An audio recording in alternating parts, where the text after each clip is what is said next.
3, primeira carta que Paulo escreveu a Timóteo, capítulo 4. Capítulo 4, 1 Timóteo, capítulo 4. As duas cartas de Timóteo são as últimas que Paulo escreveu. E a gente conhece como as cartas pastorais, elas e mais Tito. Então elas têm muito a ver com esse momento em que a gente agradece a Deus pelos pastores, educadoras cristãs e suas famílias. Alguns pastoreando igreja, outros no campo missionário, na área da educação cristã, em vários sentidos. Então é tão própria essa carta que eu entendo que ela pode nos dar um alento, um ânimo para prosseguir animados e para que os demais sejam um grande apoio. Como as cartas são as últimas, Paulo estava então encerrando sua carreira. E é claramente, lendo essas duas cartas, a gente vai notar que Paulo percebe que as coisas estão muito difíceis e que vão piorar bastante. Aliás, este é uma linha, um fio condutor constante na história da humanidade. Não há tecnologia que melhore a vida. Não há prosperidade material que ajeite a vida. A gente conseguiu tanto avanço e a vida continua difícil. E o sentimento de Paulo aqui, que atravessa as duas cartas, passa por isso. Olha, quanto mais perto do fim estivermos, mais difícil será. É assim, né? Se ele estivesse hoje aqui, ele ia ficar assustado. Como que a maldade progrediu tanto ainda. E ele tem basicamente uma palavra para o seu pastor, no caso aqui, para a sua educadora cristã. Ele tem uma palavra para Timóteo a ver com essa dificuldade crescente dos tempos. Quanto mais os dias forem difíceis, os homens serão piores. Quanto mais os homens forem piores, mais difícil será a vida. E uma das maneiras de olhar essas duas cartas é então entendendo qual é a esperança de Paulo. É que surjam homens bons, homens e mulheres bons. Dias difíceis, porque os homens são maus. O que o mundo precisa? Homens e mulheres bons. Homens e mulheres bons. O povo de Israel, ao sair do Egito, viu 10 pragas. Você imagina só a situação? 10 pragas seguidas sobre o Egito. Todas alcançavam os egípcios e nenhuma atingia Israel. No bairro egípcio faltava luz. No bairro de Israel tinha luz. No bairro egípcio entravam as rãs. No bairro hebreu, sem rãs. Piolhos lá, saúde aqui. Úlceras lá, vida boa aqui. Passaram pelo Mar Vermelho em pé enxuto. Quando eles passaram e os egípcios vieram atrás, o mar se fechou sobre eles. Eles andavam no deserto, havia uma coluna, uma nuvem para proteger do calor do dia, porque o deserto é muito quente de dia. No viração do dia para a noite, o deserto, que é muito quente de dia, fica muito frio à noite. Aquela nuvem que os protegia do calor, virava uma coluna de fogo e os aquecia à noite. A sandália não gastava. Tem gente que não ia gostar disso, né? Pode comprar outra. Sandália não gastava, roupa não gastava. Era a presença do cuidado de Deus. Aquele pão maravilhoso do céu todas as manhãs, com a porção exata de um dia. Se pegasse a mais, estragava. Na sexta-feira podia pegar o dobro. Era o único dia que não estragava. 40 anos e um povo difícil, só com saudade do Egito. Povo difícil, vida dura, precisa de quê? Um homem bom, Moisés. o homem mais manso da terra. Já pensou? É assim que se fala sobre ele. Não havia nenhum homem mais manso do que Moisés. Dias difíceis, homens maus, o que Deus precisa? Homens e mulheres bons.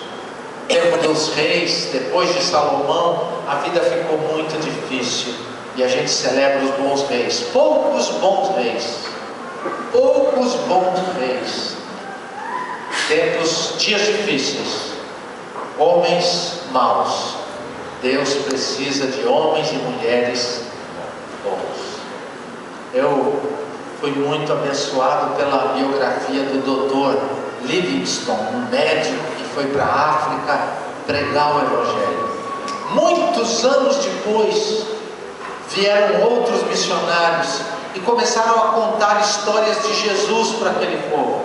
Contavam sobre Jesus, até que o povo disse assim: esse homem já esteve aqui. E o missionário explicava: não, olha, Jesus nunca esteve aqui. Eles insistiram tanto que o missionário falou: mas quem é esse homem? Olha, ele existiu, ele esteve aqui entre nós. E ele morreu aqui. E o corpo dele está sepultado, nós sabemos onde. Foram lá no cemitério. Dr. Livingstone, alguém semelhante a Jesus. Dias difíceis, homens maus.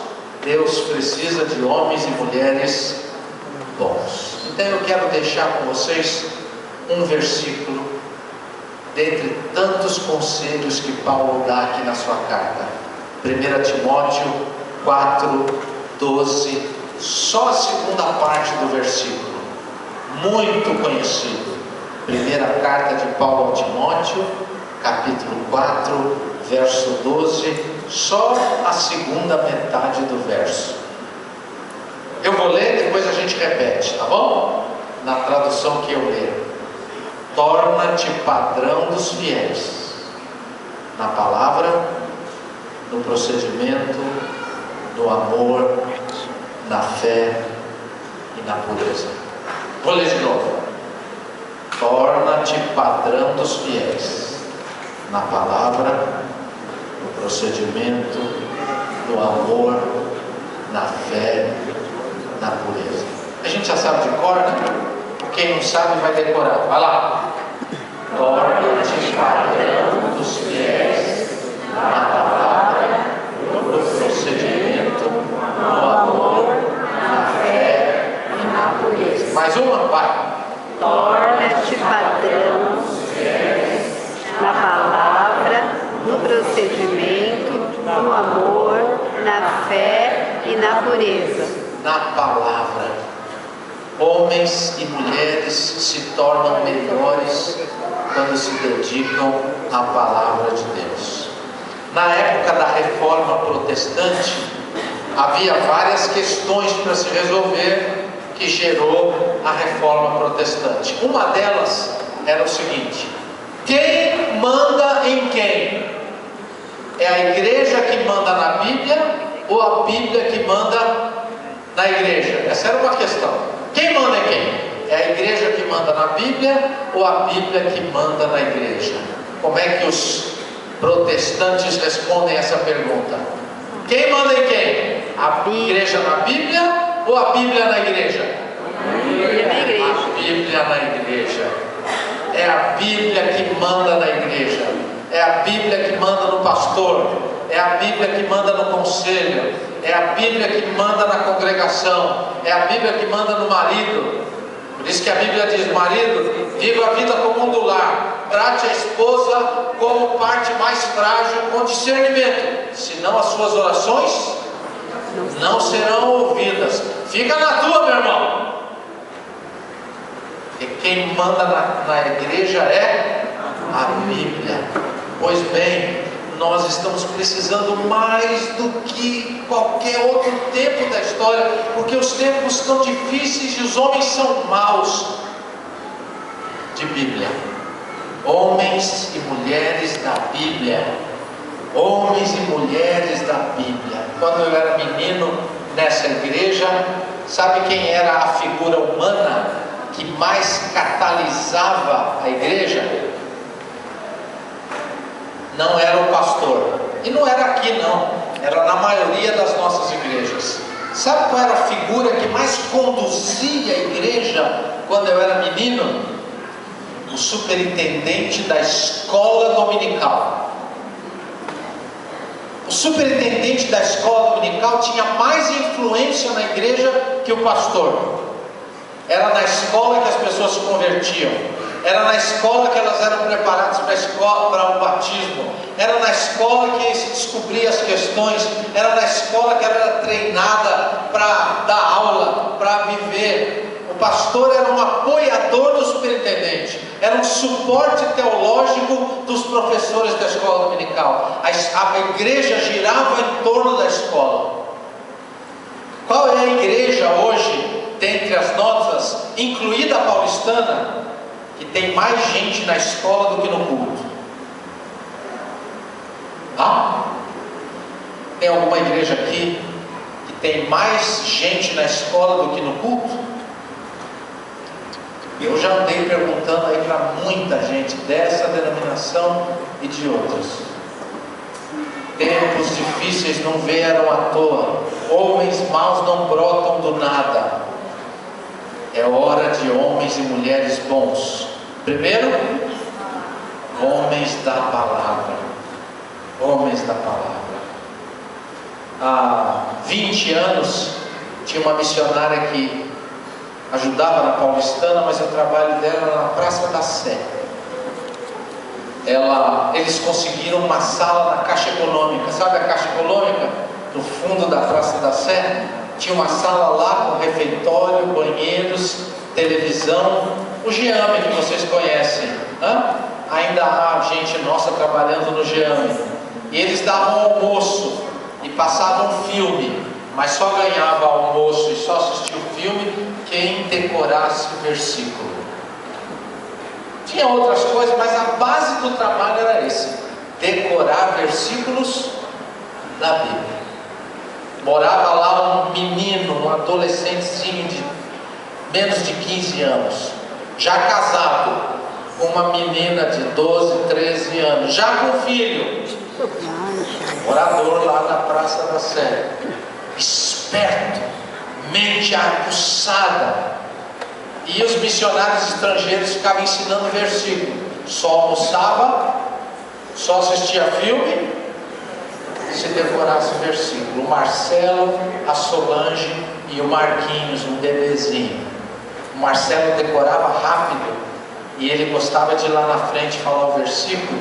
E os gringos estavam com o ouvido ainda mal educado no português e não percebiam o sotaque. E ele ia lá na frente e falava o versículo com sotaque de gringo. A criançada ria muito, o missionário nem sabia por quê. Porque Deus amou o mundo de tal maneira. E eles riam muito, e ele decorou muitos versículos com esse sotaque.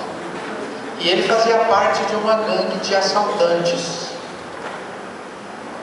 Mas aconteceu uma coisa: ele começou a assaltar, e quando ele estava assaltando, o que acontecia? Os versículos que ele decorou para ganhar almoço, assistir filme e gozar do missionário, começaram a voltar na alma dele. O feitiço virou contra. Aí ele não deixava mais o assalto ser violento. Não pode bater. Não deixava bater em ninguém. Ia assaltar, mas a Bíblia começou a mexer com ele. Ele não conseguia mais assaltar. Aí ele só fazia janelinha. Sabe o que é janelinha, né? Bater carteira, um atrás de lá, o outro enfia a mão no bolso, sem arma, sem nada. Os textos começaram a persegui-lo, ele já não conseguia mais roubar. Ele foi membro da paulistana uns 10 anos. Um homem de Deus. Como? Só decorando versículos. Só com a palavra de Deus na alma. Dias difíceis, homens maus, precisamos de homens e mulheres bons, gente da palavra. Um conselho: procure bons mestres da palavra. Todo pastor, toda educadora cristã precisa ter alguém que lhe ensine a Bíblia constantemente. Procure. Livros, vídeos, tudo isso é bom, mas eu quero dar uma sugestão. Peça para alguém lhe ensinar a Bíblia regularmente, uma vez por mês. Procure alguém dos bons mestres que a gente tem perto da gente e peça para ensinar-lhe a Bíblia. Torna-te padrão dos fiéis na palavra. Depois, no procedimento. Por que o Brasil não melhora, sendo que a igreja evangélica só cresce? Por quê? Quando eu era menino não tinha nenhum jogador evangélico, não tinha político evangélico, não tinha professor evangélico, os que tinham se escondiam, não tinha prefeito evangélico, não tinha deputado evangélico. Agora tem evangélico nas artes, nos esportes, na política, nos fóruns, está cheio de evangélicos, e o Brasil continua cheio de corrupção. Que evangelho é esse que não muda o procedimento? Será que é evangelho? Dias difíceis, homens maus, precisa de bom procedimento. Bom procedimento. Educadora cristã com bom procedimento. Lá na nossa igreja a gente tem uma kitnetzinha bem pequenininha que a gente chama de casa do profeta. E a gente pega o seminarista e fala: você vai estudar, vai trabalhar na igreja e vai morar aqui. E o primeiro que foi morar lá era o pastor Miraci. E a gente falou: ó, tem essas regras, e uma das regras é: não pode casar. Lá o negócio é fogo. Não pode casar, você casa depois. Aqui a gente tinha medo desse moço seminarista morando aqui na igreja, namorando, com tanto cantinho escuro ali com aquelas muros lá da Paulistana. Não pode casar. Começou um moço fiel, devotado, mas não teve jeito. Passou um ano e meio, ele falou: quero casar. Ai, que coisa, rapaz, você prometeu que não ia casar? Não, mas eu quero casar. Olha, não é moleza você estar no meio dos moços, cuidando de crianças, de adolescentes, namorar, ficar noivo e casar. Moço santo, namorou, noivou e casou, ninguém nunca tinha nada para dizer do comportamento dele. Nunca. Ou ele era muito bom, ou era muito esperto. Fui visitar um seminário, ele agora é diretor deão do seminário. Fui lá e perguntei sobre ele num cantinho lá para o reitor. Moço de ouro. Moço de ouro. Que beleza, que beleza. Torna-te padrão dos fiéis na palavra, no procedimento. Por que o Brasil aumenta o evangelho e não aumenta a pureza? Por que aumenta templos, aumenta o número de templos e não aumenta e não diminui a corrupção? Por que aumenta o número de funcionários na escola que dizem que amam a Jesus e a escola não melhora? Por que a polícia não melhora? Por que isso não acontece? Falta procedimento. Certamente é porque os pastores e as educadoras não estão conseguindo dar um exemplo. Ou não são bons exemplos, ou não estão conseguindo transmitir coisa boa.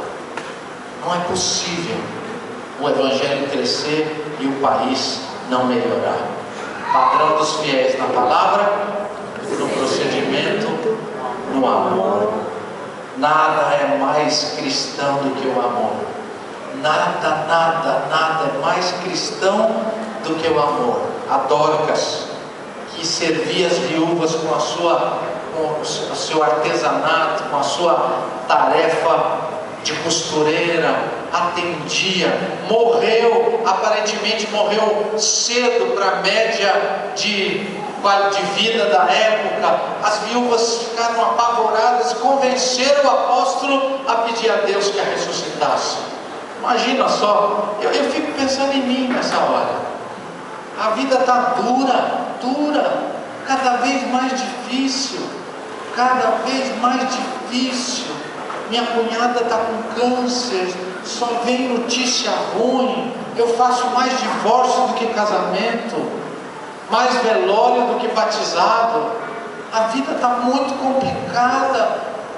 Na hora do almoço, lá na Paulistana, inunda aquele lugar ali de cheiro de maconha, mas fica assim, entra lá na nossa sala, eu e o Gessé ficamos felizes lá, cantando hino, não sabemos por quê. A vida está muito complicada. Eu fico pensando em mim, chegar lá no céu, depois dessa luta difícil, e a luta de Dorcas deve ser muito difícil. Eu não sei como seria na prática, mas imaginando que o anjo chegasse para Dorcas, estão te chamando de volta lá embaixo. Eu não voltaria nunca. Pois ela voltou. Voltou para servir. Não há nada mais cristão do que o amor. O amor. Cornélio, o primeiro não judeu a formalmente entrar na igreja, o que fez o anjo descer? As orações e as esmolas. O anjo chegou e falou: olha, está chegando muita oração e muita esmola lá. Deus mandou ver o que é. Não é comum chegar muita oração e muita esmola de uma pessoa só, mas está chegando lá que não para. O que está acontecendo aqui? Não há nada mais cristão do que ser modelo no amor. Você precisa ser modelo na palavra. Meu conselho: procura alguém para te ensinar a Bíblia. Eu faz 38 anos que eu estudo a Bíblia todo dia. Sou o melhor de todos aqui. Ninguém ganha de mim. Eu preciso de alguém para me ensinar a Bíblia. Você, educador, procura um mestre das Escrituras. Ouça a palavra de Deus de alguém que conhece a palavra de Deus. Modelo no procedimento. Procura um bom crítico. Procura um bom crítico. Todos nós, pastores, esposas, educadoras, missionários, líderes, precisamos de bons críticos perto da gente. Bons críticos. Eu já pedi para minha mulher esperar segunda-feira para me dar um relatório, porque ela já voltava no carro domingo já cuspindo marimbondo. Já tinha 13, 15 coisas para me dizer. Eu pedi: me dá o domingo, deixa eu ver o Fantástico pelo menos, deixa eu ver os gols da rodada, alguma coisa assim. Segunda-feira você me pega de jeito. Nós precisamos de bons críticos. Bons críticos. Gente que ama a Deus, que tem visão da vida, que já passou por muito. Gente que nos ama. Procure educadora, pastor, líder. Procure e fale: olha, eu queria pedir que você me vigiasse. E você tem toda a liberdade de fazer críticas. Não quer dizer que você vai aceitar todas, mas você vai pensar em tudo que aquela pessoa falar. Melhore no seu procedimento. E uma das maneiras: busque bons críticos. No amor, busque gente de bom coração.